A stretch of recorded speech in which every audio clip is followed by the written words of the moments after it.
Hi, I'm Meta Spencer, and today I get to talk with two friends about Israel.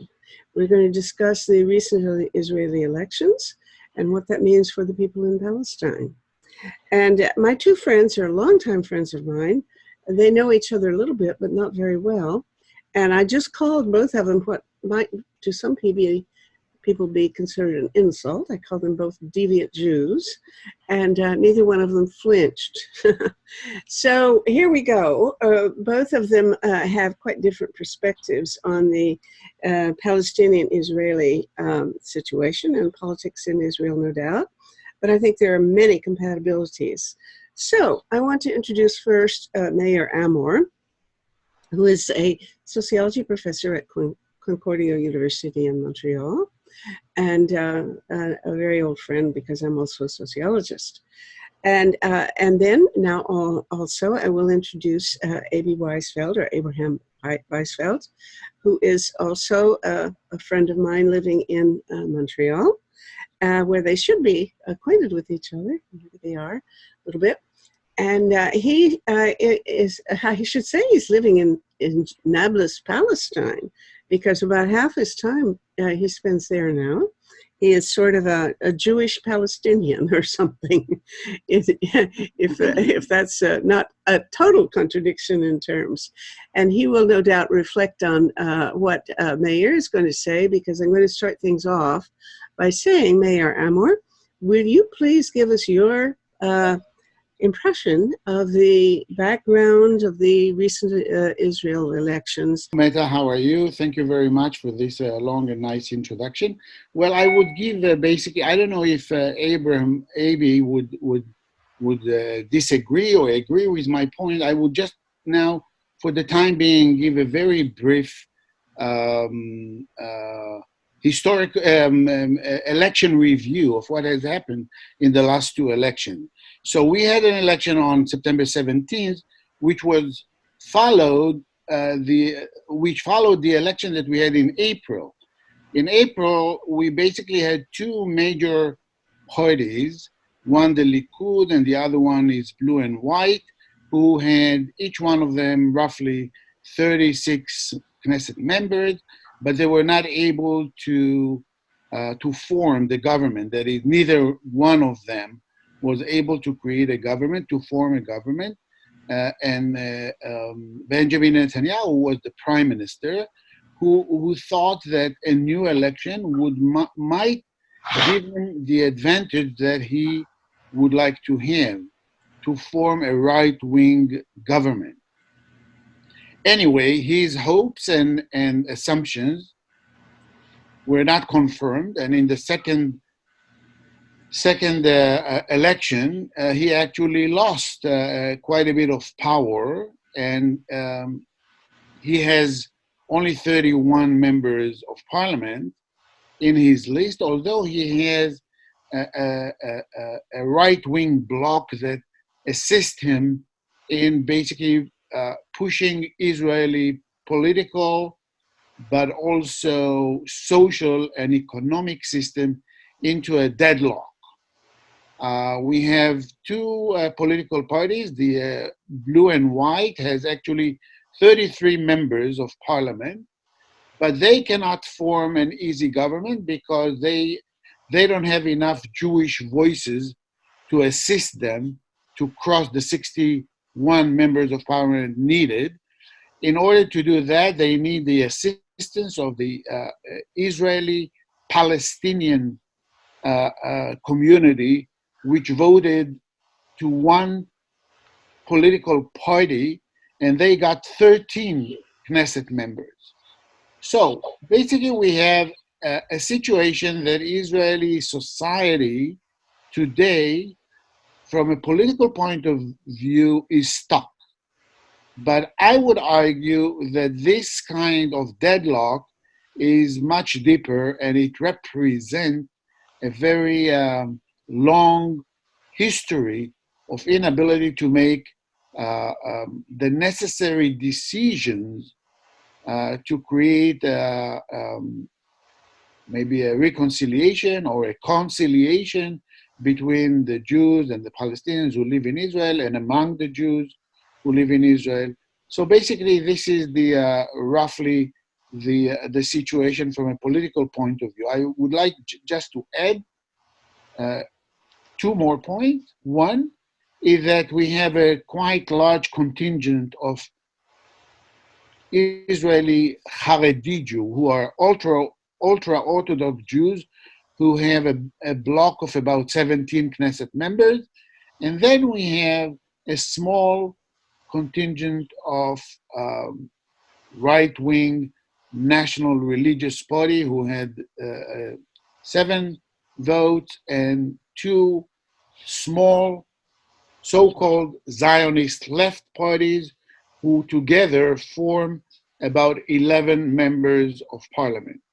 Basically, the division is between Jews, Palestinians, and within the Jews between what is traditionally called left and right, although those titles can be debated and probably would have different meaning for different people. That's it. Now, this is A.B. Weizfeld, that is Dr. Abraham Weizfeld, who is also a Palestinian friend of a Jewish friend who is very interested in Palestine and spends about half or more of his time living in Nablus, although the rest of the time he's in Montreal, where he is right now. So I want to hear your reflections, Abe, on the recent Israeli elections. Well, I was thinking of the political momentum, which is a determining factor here. Whereas previously Netanyahu had a lot of support from various directions and credibility, you know, with Trump backing him up, etc. But he has lost that momentum now and has reversed itself. And now this political momentum is moving in other areas, unexplored areas. And as in any case of physical momentum, it is very difficult to turn a given political momentum in any other direction. So I have taken a favorable view of the current election and consider that Netanyahu is certainly finished as a political figure, and that now there is a uncertainty, which is very, very interesting because of the joint list Palestinian United Front, which regained its 13 seats in the Knesset, which is determinant now. Previously, the right-wing coalition was able to garner some, majority, but now they are not able to do so. And so the 13 seats of the joint list becomes a determining factor as to who is going to be forming the government.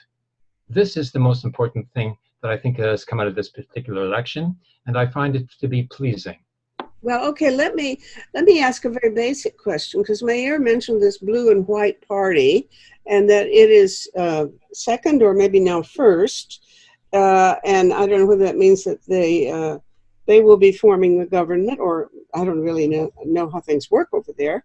But what are they all about? What do they represent? Are they very different from Likud? And what would be the changes, if any, if they do form a government? Okay, the Blue and White Party is a coalition of the Zionist left parties.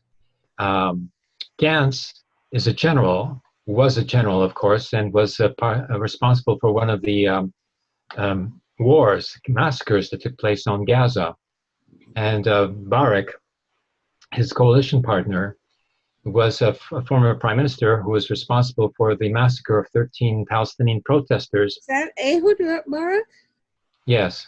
He apologized for that massacre and said that he had business. So Ehud Barak is back in the running, huh? Yes. He's part of that coalition. And but both of them seem to have changed direction. And this is suitably a reflection of the changing consciousness of the Israelis as well. So it's another favorable factor that emerges from this election campaign. Well, they don't sound like very kind of people I would like. in any case, maybe a step forward, or from your point of view, Meir, would you qualify this? Yeah, well, I don't think that blue and white are left Zionists. Actually, they are almost the same as Likud party. They are a right-wing political party, basically with some additional neoliberal Jews who are supporting a very, to a large extent, a right-wing political and social agenda. It is composed of three generals and one neoliberal, basically a media celebrity. The four males were able to create an ad hoc coalition of forces in Israel that the main glue among them is to oust Benjamin Netanyahu from his position. And they roughly had succeeded because there is a huge social wave against Benjamin Netanyahu, corruption and style, and especially the politics that he instituted in Israel. To a large extent, from a political point of view, they are not very much different from right-wing Zionist parties. They are almost the same. And they will probably come up with maybe better management tools, but not any kind of strategic change in Israel politics. To a large extent, it's the same political hegemony ruling the Israeli society, now with a different captain at the heel of the ship. That's it. Well, okay, but you guys are kind of celebrating small victories. Is that it? Doesn't sound like it's much of a change, except that you get rid of Netanyahu, maybe, with a little luck. Yeah, that's basically what they hope to achieve, getting rid of Netanyahu. But they never ran on a better strategic political agenda. The only thing that is different is that they argue that they can manage the situation in a more responsible manner, because together they have over 100 years of military service and this and that kind of ideas and logic, but now no fresh idea, no any original thought had crossed the political landscape in Israel in the last 20 years. Okay, well, we as peaceniks, what do we have to celebrate? It sounds to me as if there's less prospect, at least with Bolton's exit, less prospect of war with Iran. I don't know how much of that would have been affected by Netanyahu's presence anyway. Tell me, what do we have to celebrate? Well, there's less of a prospect of a war with Iran, as you mentioned. No prospect of a war on Gaza. No prospect of a war with Hezbollah in Lebanon. And no further bombings of Syria and Iraq. So okay, that's the first thing. For this blue and white party, if that's what they will bring into the situation, then I'm suddenly a blue and whiter. Well, yes, but they are, of course, subject to the whims of the moment, you know, so any of that could be reversed easily, because blue and white, they call themselves either centrist or left-wing, but that doesn't mean very much. Well, as Meir has do you agree with him that those changes are the result of this election? Those are changes that are the result of Israeli civil society.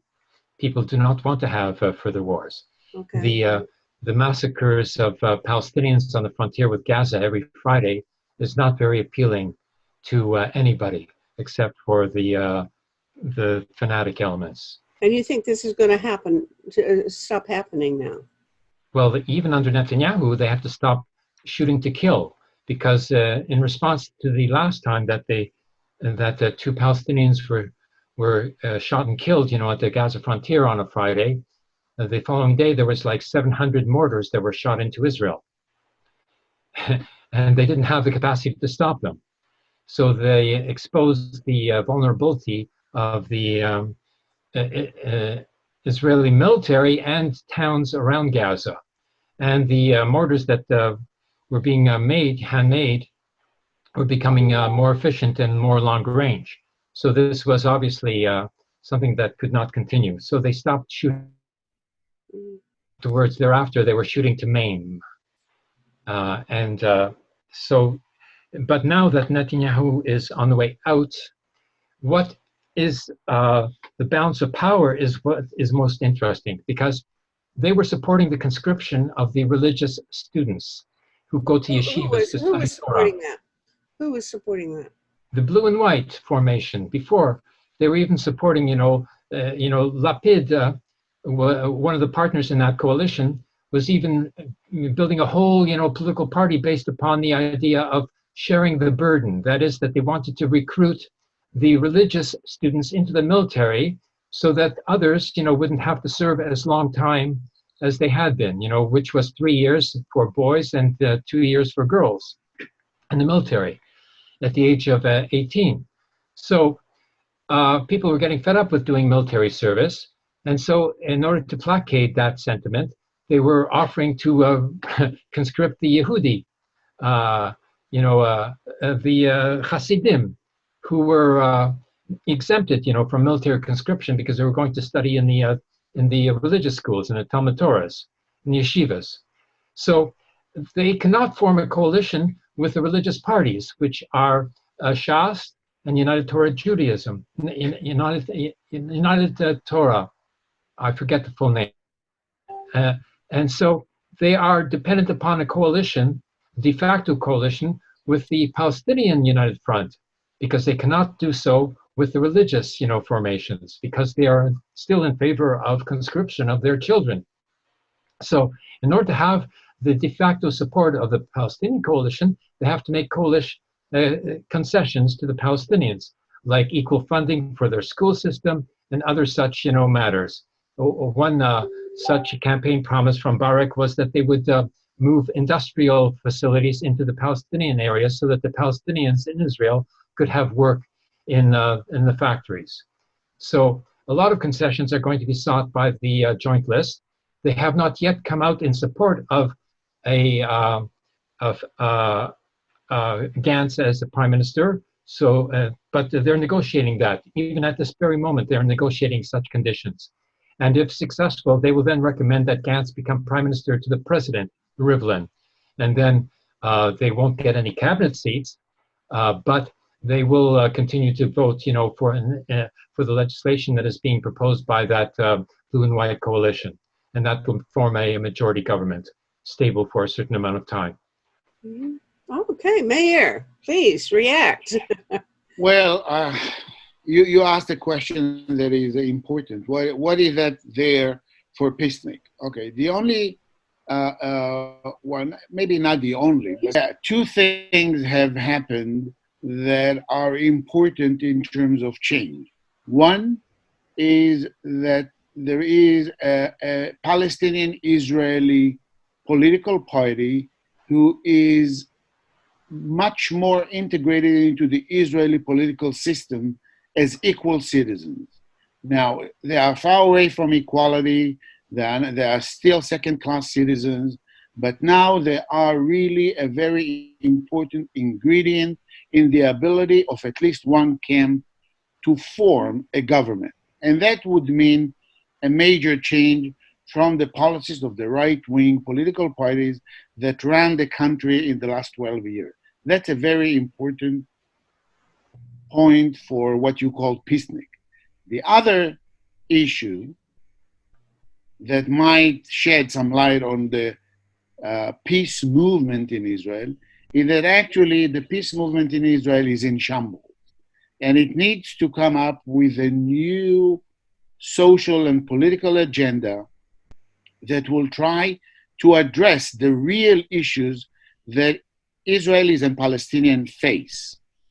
To a large extent, the left Zionist parties for the many, many years were fighting a kind of an abstract struggle that had very little to do with what was going on on the ground. And maybe now we reached a point in which a reconsideration, a serious consideration of what we've been doing so far is required. Mhm. So that's what happened now. Mhm. Those are the two very important things that happened. Other than that, I don't see many improvement or changes toward a peacenik point of view.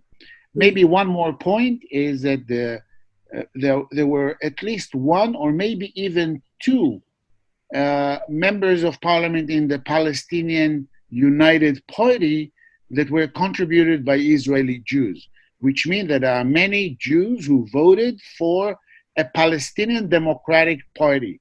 And this is a very powerful and important message. That's basically it. If they're Jews, why would they be voting as Palestinians or whatever? No, they are not voting as Palestinians. They are voting as Israelis. But the Palestinian Israelis are citizens in Israel.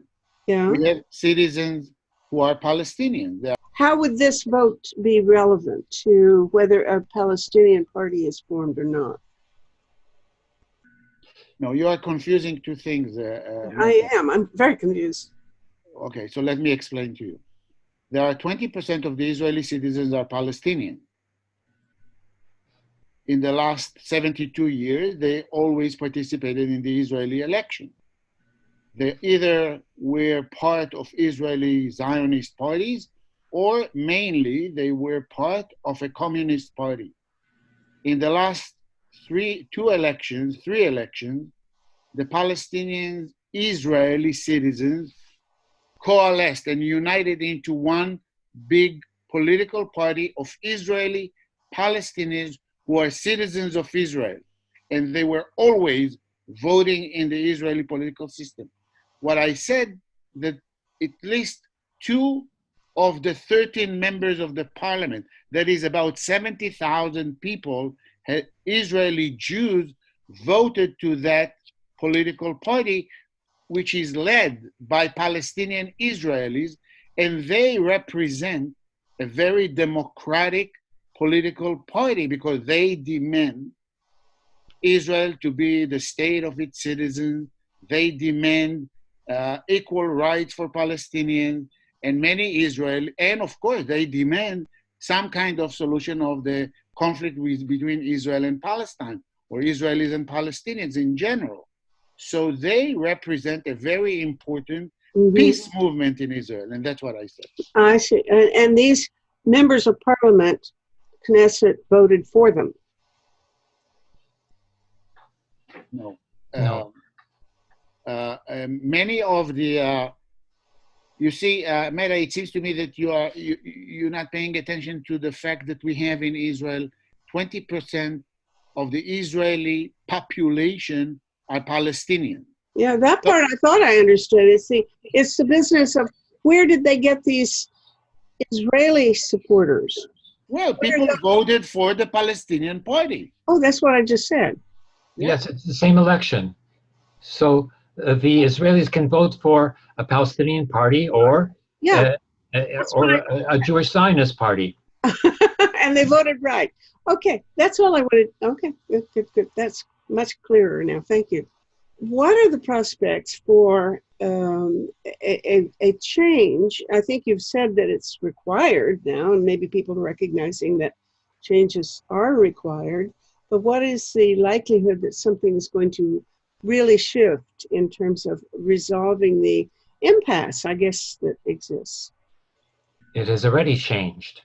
The shift has taken place. This election marks that shift. If you look at beneath the surface, let's take, for example, the previous allies of the right-wing coalition government of Netanyahu, which were the religious parties, Shas and United Torah Judaism. These two parties are non-Zionist parties. They are religious parties, but they supported the right-wing Zionist government of Netanyahu nonetheless because they got concessions from that government. But when that government turned against them and tried to conscript their children into the military, they rebelled. Why? Not because they didn't want the concessions from the government coalition, They still wanted that, but they were forced to rebel against that coalition because of the protests by the religious Jewish population of Jerusalem, East Jerusalem, who were doing civil disobedience actions in the streets against the conscription of their children into the military and into prison when they refused to go into the military. There was a big campaign, and these religious parties had to follow their constituents, and they had to come out against the conscription of their children into the military. Otherwise, they would have lost their base of support. There's been a change in mentality and consciousness in the base of the religious. And they forced a change on the part of those two parties which were previously in the right-wing coalition government. Now, there is no right-wing coalition government. There is no right-wing coalition with these two religious parties, but the opposition, which was also in favor of the conscription of their children into the military, cannot make a coalition with those religious parties. Those religious parties are now on the out. They are forced to form a de facto coalition with the Palestinian parties and offer them concessions instead of the concessions being offered to the religious parties. That's one thing that's been changed. Let me ask, because, you know, we're used to here in North America, or at least I, as a half American, am used to thinking in terms of religious parties, or there are not any, but religious groups generally as being right-wing supporters of Trump and quite reactionary. But it sounds as if, and actually rather militaristic, you know, these are the guys who, despite being religious, want to be able to carry guns everywhere they go and so on. And so I come at this with that kind of assumption, but it sounds as if you're describing the religious parties, the Jewish religious parties, as being oriented more toward peace and more toward now forming a good relationship with Palestinians than the rest of mainstream society. Am I reading you wrong? No, that's not what I meant to say. The religious parties don't care about the Palestinians. These particular religious parties, they only care about their own constituency. Because they got concessions, in other words, subsidies for their schools, for all of their social services, etc., that preserved their way of life, and that's all they were concerned about. They couldn't care less about the Palestinians. They're not in favor of peace necessarily. They don't take the position. This is a tactical alliance then that they would form with the Palestinians. But in general, you would say the Palestinian group is more peaceful. The Palestinian group is carrying out a political revolution within Israel in conjunction with those who are favoring a peaceful resolution of the conflict with the Palestinian nation, which took the form of a two-state solution under the Geneva Accord and the Oslo signed agreements signed by Rabin. Now that was sabotaged. Rabin was assassinated. And the reason why he was assassinated was because he only got that Oslo agreement passed through the Knesset from the Palestinian parties. Otherwise, he didn't have a majority. So the right-wing Zionists used that as a pretext to say that it was not legitimate because it did not have a support of the majority of the Jewish people, which they considered to be the only legitimate source of political authority. So that was the contradiction previously. So now the Palestinian parties are increasing in significance, again, because of the isolation of the religious parties over the conscription issue, and because Netanyahu has lost his political momentum. And I hope that this presages the same thing in the next year's election in the United States. Perhaps this is a prevision of what is going to be happening in the American election, and Trump will lose the election as well. Yeah, okay. I'll go with you on that. All right, well, Meir. I would like to, I think that there is a need to put all the current political issues in a larger historical and, of course, social context. What is the social context that you need to put the religious parties in Israel? You asked about the religious parties. So, first of all, religion in Israel, Judaism in Israel is not made of one cloth. There are many shades of Judaism in Israel. There are, for example, religious Jews who are nationalists, who are thinking that, and they are called the Religious National Party. There are many Jews who are Orthodox, who are against the whole Zionist idea of creating a state by Jews. Those two strains of Judaism are involved in Israeli politics. There is another strain of Jews who came from Arab countries who became Orthodox Jews in Israel. So I don't want to confuse too much the picture. What I wanted to say is that, and very important to your question about religious attitudes in Israel, is that most religious Jews in Israel care much more about religion and about their way of life than about the general politics with relations to Palestinian and peace and war. So they are interested in better educational services, better welfare services, better approaches that would let them live their life. Mainly what I'm saying is that all these items are usually are left-wing policies, social welfare, against conscription, and things of that sort.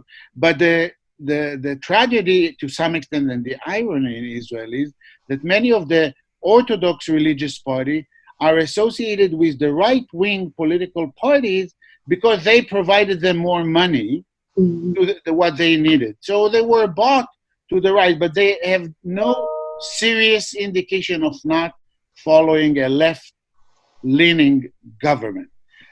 This brings us to a major question that was not asked, and the major question is about the Jewish problem of Israel.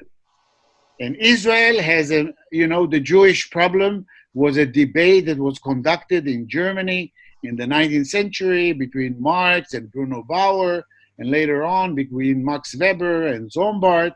Many of the issues that what is the role of religion in modern society. Israel has a major conflict with religion. Now, what happened in Israel was that the Israeli experience of the Jewish religion had created a very interesting religious attitude and way of thinking that is different from many of the religious attitude of non-Israeli Jews. Did I make myself clear? So far, but keep going, because your next sentence is going to be the turning point. Right. What So way? basically, religion in Israel, Jewish religion in Israel, became a completely different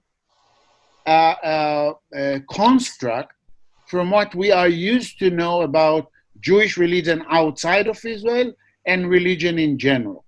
So, the problem in Israel is that the state of Israel does not recognize citizenship because religious Jews always fight against the rule of law in which citizens determine politics. In many religious countries, they want to have God in the center. In Israel, it is a major issue.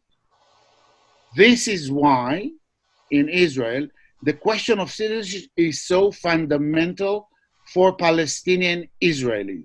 And every Israeli who supports an agenda that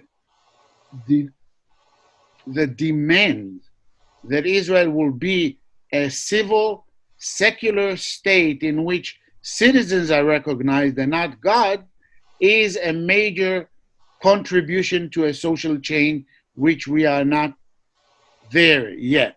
So the problem in Israel is that the left-wing policies coalesce with policies that are vying for civic life. And that's where the Palestinians are, the Israeli Palestinians, and they are the leading forces toward transforming Israel to a state of its own citizens. I agree with that. And I think this creates the preconditions to demonstrate to the Israeli civil society as a whole that the cooperation between the Jewish Israelis and the Palestinian Israelis is feasible and produces results and removes the negative aspects of politics that were considered to be inevitable previously, such as war and massacres. So what's more interesting even is the position of the Palestinian Authority, because there is a quasi-Palestinian state that is set up now with headquarters in Ramallah at the Muqata. Muqata is the governmental headquarters. What do you mean by a quasi-Palestinian state? There are two Palestinian states, sort of, as I understand it. Kind of clarify what this thing is you're mentioning now. Is that a third entity or what? Well, there is a certain degree of recognition of a Palestinian state, a unitary Palestinian state, but it has two governments. One government, Hamas in Gaza, one government of Fatah in the West Bank. And Fatah itself is composed of various factions.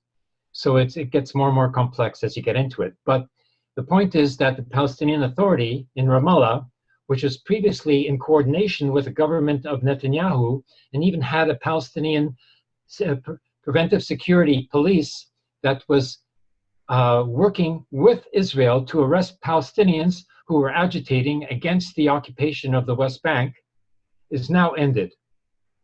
That's ended. And this is what has happened in the last year. And the Palestinian Authority has also declared that it no longer recognizes the provisions of the Oslo Agreement with respect to Sector B and Sector C, which is about 75% of the West Bank, which was under the military control of the State of Israel. Now the Palestinian Authority says that they are going to begin issuing building permits in Sector B and even Sector C. This was provoked by the proposed annexation of the Jordan Valley by Netanyahu as his big campaign promise. Mm-hmm. Now that will not be carried through. The annexation of the settlements and their outposts will not take place as well. So now the occupation continues, but without legal authorization. And even the authorization granted under the Oslo Agreement has been refused now by the Palestinian Authority. So the Palestinian Authority is beginning to assert itself. And with the Palestinian parties in Israel as being the base of support for the governing coalition, holding the balance of power, then the Palestinian Authority is enabled. They will be able to proceed further. So now they will issue building permits, for Sector B and Sector C. Now, if Israel comes around and says, oh, you cannot build this apartment building here because you do not have a building permit from Israel, and they will come with bulldozers and they will try to destroy it. The Palestinian Authorities say, no, you don't have any authority here. They have building permits from the Palestinian Authority, and if you come to destroy this building, then we will stop you. This will be the turning point. That sounds like a fight. I thought you said there wouldn't be any more fights, any violent encounters. This sounds like a very ominous, in some way, an ominous situation. Meir, tell me, because I'm not able to question him with much wisdom. You probably have a better way of questioning what Aby is saying. Do you agree with everything he said, or what? No, I don't agree with all he said. Of course, some elements of what he said are important, but you see, I think that in this discussion, because people who would be listening to us, including you, are not that informed. So I'm not. I'm sorry, but that's what we've got to deal with. Is that right? So our listeners are not informed. Right. So instead of going into very complicated maneuvering on various sides of the political spectrum, I think that speaking in large strokes of logic and history would do better. Basically, I would not, in order to speak about what happened in the Israeli last election, I would not bring into the complexities of the Palestinian Authority and so forth and so on, because it will muddle the picture. The Palestinian people are under occupation, but part of the Palestinian nation is within Israel, and they enjoy Israeli citizenship rights. The problem of what the Palestinian would do is a very important issue. It would probably mean much more in terms of discussion.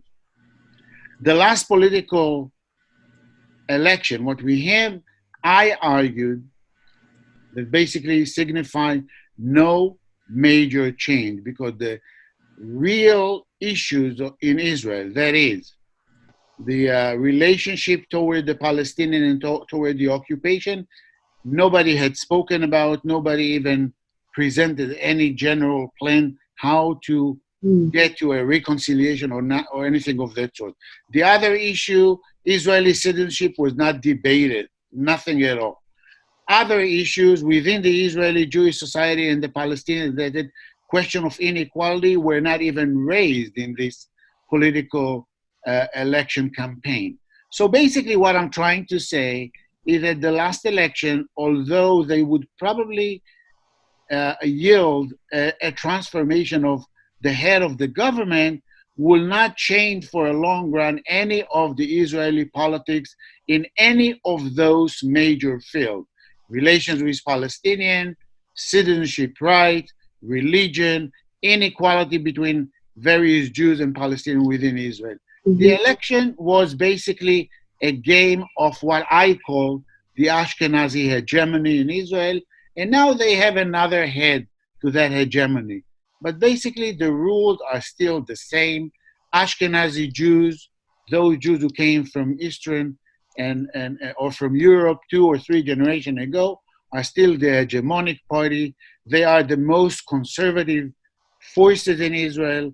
They have most of the power, and to a large extent, the system remains still in their hand, and now major changes have occurred. The Palestinians are suffering under whether occupation in Gaza or in the West Bank, or an Israeli second-class citizen within Israel. The picture did not change.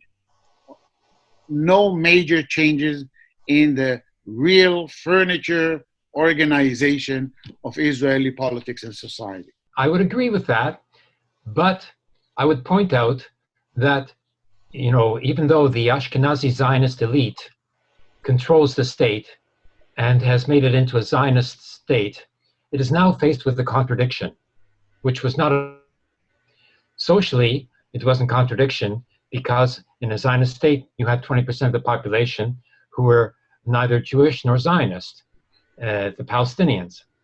And now this contradiction has emerged in the electoral configuration, which it wasn't before, because the Zionist parties were able to find a way to form a government without the Palestinian parties.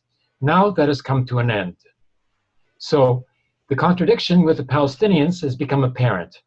It'll have to be addressed, as well as the contradiction with the occupation, where a majority of the population in the West Bank and Gaza, of course, is Palestinian, even though it's under, Israeli rule or control.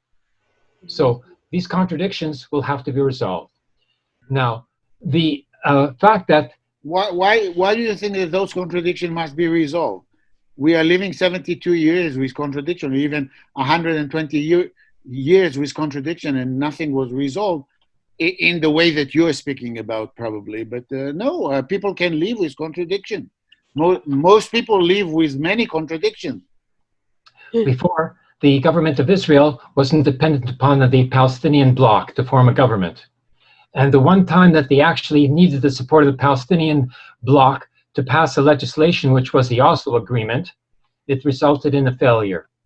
But now, the Palestinian bloc holds the balance of power. So this contradiction is becoming serious. It's not something that can be, ignored anymore. So the resolution of this contradiction, together with the resolution of the occupation, together with the contradiction that the 60% of the Palestinian nation is living in exile, under duress, under threat in Syria, Lebanon, Iraq, elsewhere. All of this can only be resolved by demonstrating that the two nations can live together in the same society, which is what Meir was saying, and I think that's true. The fact that they can live together in the same society requires a transformation from a Zionist state into a federation of two nations, without a state control, without centralized political authority that determines that one majority is superior to any other majority. Now, this is the only possible resolution. That's why I wrote and published my book, The Federation of Palestinian and Hebrew Nations, last year. And I think that what's happening now is demonstrating that it is possible. I think, this is very interesting, and I wish I'd kind of started earlier with asking you, if you each had your druthers, that is, if you've got a solution to the Israeli-Palestinian problem exactly in the form that you wish, what would it look like? And I think you've already alluded to it just now, Abi. Meir, what would your solution look like? My solution to what? What kind of governance would you like to have in Israel-Palestine to make the best political system for both peoples? Well, I must admit that I don't have this kind of dream, that far away dream. Basically, I would say I will start from where we stand and try to go as further as I can. The major question Israeli Jews face is to accept Israel as a state that has its own citizens, as a state that has borders, and as a state that is clearly defining its citizenship. All these three aspects are far away from Israeli politics that we have debated so far. For example, Israel does not have a clear definition of its borders. Israel does not have a clear definition of who are its citizens. Israel does not have a clear relations toward the role of religion in Israel. All those issues are ingrained in the Zionist Jewish project that had created the country. So I would go very small, and I would say any cooperation between Israeli Jews and Palestinian Israelis promoting civil society and civil rights, democratic rights to all citizens, would be a major transformation of the Israeli political landscape. Hopefully, this would lead to trying to engage the bigger problem of the Nakba and what Jews have done to Palestinians, and how Palestinians and Israeli Jews can live in the Middle East in peace. But the small steps are the crucial steps. And I see in this election, as I said at the beginning, the early stages in which Israeli Jews support Palestinian leaders for democracy. This is a major transformation and a very important step. Okay, but now you're talking about Israel as it is now, and that still leaves a whole question of what is going to be the status of the occupied territories, if you will.